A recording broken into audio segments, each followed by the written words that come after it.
The United States has imposed sanctions on 2 individuals and 6 entities across Iran and 2 other countries for allegedly being part of an Iranian weapons procurement network. The U.S. Treasury Secretary Scott Bessent condemned Iran's drone and missile exports, vowing to counter its military-industrial complex. This marks the second round of sanctions under Trump's maximum pressure strategy, which includes economic measures to curb Iran's nuclear ambitions and regional military activities.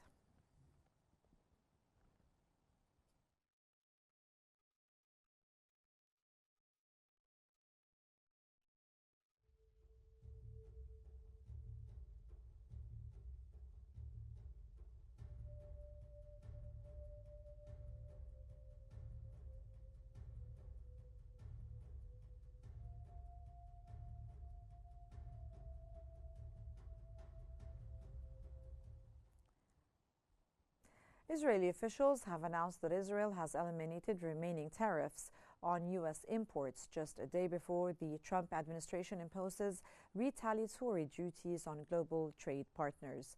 The decision awaits final approval but is expected to pass.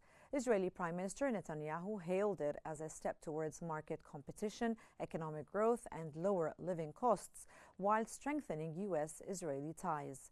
The measure affects approximately $34 billion in annual bilateral trade.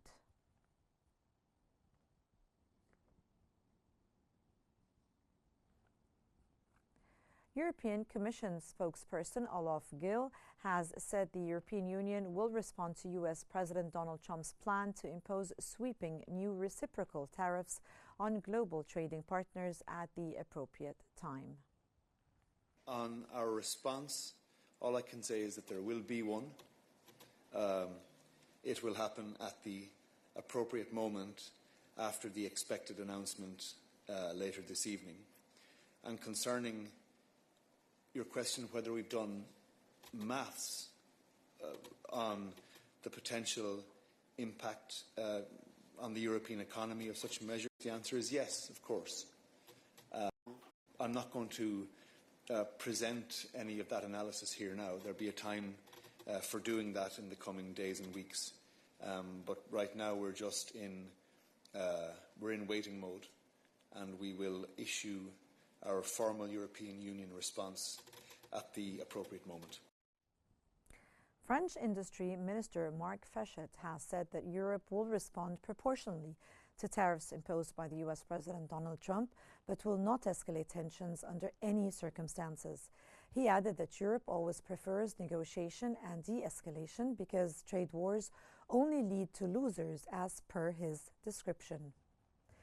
Trump is expected to announce comprehensive tariffs on U.S. trading partners soon, raising concerns about price hikes and potential countermeasures from other countries. I went to Saudi Arabia. I put them first on the list because they agreed to buy $450 billion worth of American goods, military and otherwise. Russian media has reported that the head of the Russian Investment Fund will meet this week in Washington with U.S. President Donald Trump's special envoy for the Middle East. The meeting is part of the ongoing diplomatic efforts between Russia and the United States, aiming to discuss potential investment opportunities and broader geopolitical issues in the Middle East.